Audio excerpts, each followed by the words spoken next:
Hello and welcome to Vox Markets. I am John Hewman and I'm delighted to be joined today again by Matt Timmins, Joint CEO of Fintel. How are you doing, Matt? I'm doing very well, thanks, John. Good morning to you. Yeah, morning. We're going to talk about M&A today because you've announced a couple of acquisitions recently, but it's been a very busy time on the acquisition front for Fintel generally this year. Perhaps talk us through what's happened in the last week.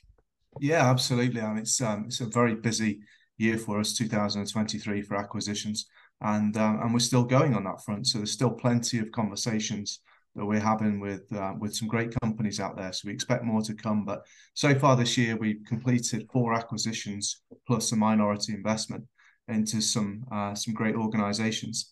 The last two that were announced was the acquisition of AKG and also the acquisition of Vouched For. So two great businesses that will add clients onto our fintech and services platform, that will add valuable IP, and that also add technology as well. So they really do sort of tick all the boxes that we're looking for in terms of an acquisition, just strengthening out that platform and making sure that we can continue to offer more services to the intermediary community and also to product manufacturers. So yes, very busy time for us at the moment. I mean, acquisitions have been important to Fintel throughout its history. What is the rationale behind this sort of buy and build strategy? Why are acquisitions so important to the group? Yeah, absolutely. I mean, we're doing a combination of things of which acquisition is a part of and becoming an increasingly key part of. What we're trying to build here is a consolidated tech and services platform that is available for financial intermediaries and for product providers to to pretty much do everything they need to do via one platform. If you look at the intermediary market in particular, most wealth managers and IFAs, and to a large extent mortgage brokers, will use over 6 pieces of individual technology systems, point systems, to do their job for clients on a regular basis. And most of those systems don't integrate well, don't talk to each other. So you're requiring the intermediary, whether a wealth manager or a mortgage broker, to do and learn lots of different pieces of technology and to have a disrupted workflow as it stands at the moment. What we're trying to ensure is that we are able to deliver one platform, and on that platform is joined up technology that allows them to do their job from start to finish for their clients, with one single login, two-way integrations where needed, and data flow that goes all the way through the platform. So we're providing a sort of seamless and frictionless journey for everything the intermediary needs. And we believe that's the best way to create efficiencies in an intermediary business, is to use technology to run the vast majority of processes for you. And there isn't a simple solution out there in the market at the moment. And building one from start to finish would take a very long time. And by the time you built it, you'd probably need to rebuild it. So we believe the best way is to have an open architecture platform and to build and buy the best pieces of technology in the market and to link them together into a seamless operation. So that's what we've been doing. We've been making sure that we can offer everything the intermediary needs to give advice to their clients. And then built into that is the regulatory IP and the services platform. So it's not only the kind of point at which you give advice to clients in which you need technology, is also to run your business on a daily basis, your practice management. And so we encapsulate both of those into one single services and tech platform. And that's what we're trying to build out. And so in some instances, we will build that in-house. So for example, cash flow planning is a really important part of that journey. And we built that in-house in de facto. And then in other cases, we will look to acquire. So CRM and back office is an important part of that. We've invested into Planner to help us with that. We also have a great partnership with Intelliflow with a two-way integration into de facto. So some of these instances will require partnerships. Others will require a build scenario, and others will require a sort of a full-on acquisition. And so we've got the resources we need in the business at the moment to make acquisitions, and we're putting that to work for us. Mm. I was going to ask you about, why you've been so successful with acquisitions, with your M&A strategy, because it's not always the easiest thing to get right. No, it's not. And I guess, you've just talked about resources, so that, the financial firepower to do it, but presumably strategy, process, identifying those sort of synergies, both on the client and technology side, are also really important. Talk us through how you make M&A work. Yeah, I think it's all really important. It's a big melting pot. I mean, first of all, you've got to have the financial resources to go out and make the deals work. And we've got an 80 million pound RCF facility, as well as a very cash generative business that allows us to go out and make acquisitions. We've also got a very supportive shareholder base. So if we want to make larger acquisitions, we're confident that that shareholder base would stand their corner and help us to fund those. So I think having the funding in place is paramount. You need to have that. You then need to have a very clear strategy, because having all it does is having the funding makes you have an increased exposure to lots of different opportunities. So you've got to have the right strategy in place. So you buy the right businesses. So we have got the right strategy in place. It's about consolidating those tech and services providers into a single platform. And then importantly for us, it's to go out and see the businesses and understand their processes, their culture, the management team, their experience. Pretty much every acquisition we've made has been through a relationship, first of all, with the owners and founders of those businesses. We don't get into many processes. In fact, I think we've only been in one process during our time. So we like to buy businesses off the market. And I think it's important to build that relationship first, so that we understand between both parties what we can achieve collectively together. We're not buying these businesses for a purely financial gain. It's not financial engineering. We're not trying to suddenly just make a slightly different turn on the profitability of the business. We're trying to grow the customer base. We're trying to deliver something really important to this sector. So understanding the culture of the business and their capabilities is paramount. And I think what we look at first of all is the strength of that management team, the culture of the business, and their sort of their overall mission and desire. What do they want to achieve? And winning in a market by providing the best experience to customers is what we look for. And to some extent, whether they are profitable or hugely profitable comes second, because we can work on that. We can work on the cost synergies. We can work on revenue synergies. We can work on building the brand. What you can't change readily is the sort of ambition of the core team and what they want to deliver. So as long as you've got a good tick in that box, I think that that's the main thing. And then we look at what's the strength of their customer base, how many people are they currently serving at the moment, what's the opportunity set in that customer base, how far are they penetrated in the market, and what they've got unique enough to be different in that market. And is there enough kind of road left to grow, really? So that's what we look at. And then, as I said, we've got the RCF facility to be able to go out and fund the acquisitions. And then you're then into the process. How much can the business do? So I say we've done 4 acquisitions this year. What's the sort of bench strength of your team to be able to complete the deals? And once you've completed them, integrate those businesses into the Fintel family. So that's a kind of 2-minute overview, simplistic overview of something that's relatively complicated. But that's the way we look at it. This year, uniquely to the second part of your question, I think there are more opportunities that we've unearthed that would normally go the way of perhaps a private equity style deal. But because debt's so expensive at the moment, I think valuations have reduced a little bit, which has been helpful. And therefore, there are more sellers in the market with a more realistic and sensible view on the value of their business. And that's helped us. We've walked away from a lot in the past. We've walked away from 4 or 5 times more than we've completed because of unrealistic valuations or expectations on value.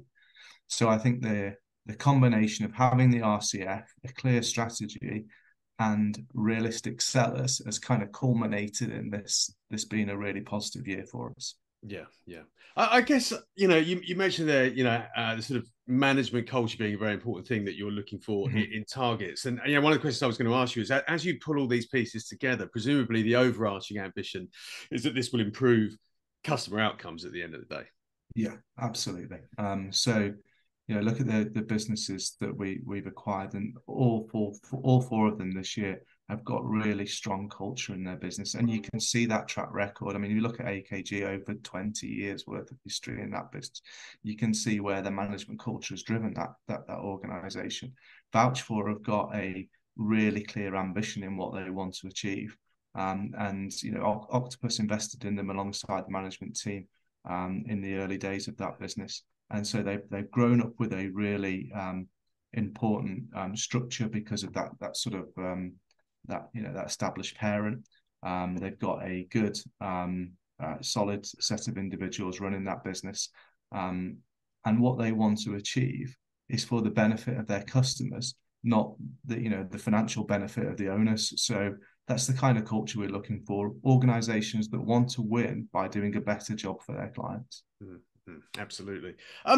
You mentioned, you've done a lot of deals this year. There's more in the pipeline, and having the financial firepower to buy them in the first place is great. Presumably, there's a big effort involved in the integration as well, particularly if you're pulling everything into this one technology platform. You talk through through the overhead there and how you manage that. Yeah, there is. I mean, we haven't bought a business yet, and I don't think we will, for the benefit of integrating it for purely cost savings. So when we talk about integration, what we're looking at here is the opportunity to grow revenue, because two makes more than one. So yes, we integrate some of the back office functions. So we integrate HR, we integrate operations normally, and we integrate IT, which I think is important when you're building out a single platform. And then we look at the revenue opportunities or synergies of the businesses combined and with other businesses in the Fintel family. So each one has a slightly different integration plan. Some will be quite minor, where we kind of run the business as it was run before, because it already integrates well with the technology we've got. The management team have got a clear path forward, and all we need to do is add a bit more resource into the business. And there are other occasions where you've got to re-platform part of the tech, or we've got to change the personnel and structure within the business. That takes a bit more effort. So each one is slightly different. And so far, I think we've judged those absolutely right. So De Facto was the largest acquisition we made. That was 74.3 million, I think, back in 2018, 2019. And after we made that acquisition, we integrated the finance functions. We integrated a lot of the operational aspects of the two businesses, but they still run with their own brands from the same site that they ran from before, with the same management, or predominantly the same staff, slightly different management team now. So that business had a relatively lightweight integration, even though it was a big acquisition. Whereas other businesses will have a more serious acquisition plan. Yeah, very, very much case by case, very, very sensible. There's boilerplate where things often go wrong with. I can't stand this kind of everything needs to be done in 90 days and all this. I mean, it's just so textbook. The reality of running different businesses, they all need different things at different times, and you've got to pace that at the right time. Yeah. So the jigsaw is coming together. A few pieces sound like they're still to be found to go in, or you found that the deals are still to be done. I guess there's only so much you can tell us about what's coming next on the M&A front, but perhaps give some clues as to where it might take the business. Yeah, of course. I mean, we look at three things as being really important to what we want and what we need going forward. First of all, the quality of the underlying technology of that business. How scalable is it? How solid is the tech? How adaptable is it? Does it provide the right opportunity for two-way integrations? So we want to buy businesses that have great technology. We want to buy businesses that have got a solid and growing customer base. And we want to buy businesses that have got IP that can't be found elsewhere in the market. So we've got kind of list of important ingredients that we look for. And there are a lot of businesses out there that fit, one or two of those things, and not many that fit all three. So we're kind of narrowing down that process as we go through. And then also you've got to look at the sort of financial commitments that the business can make in any one year.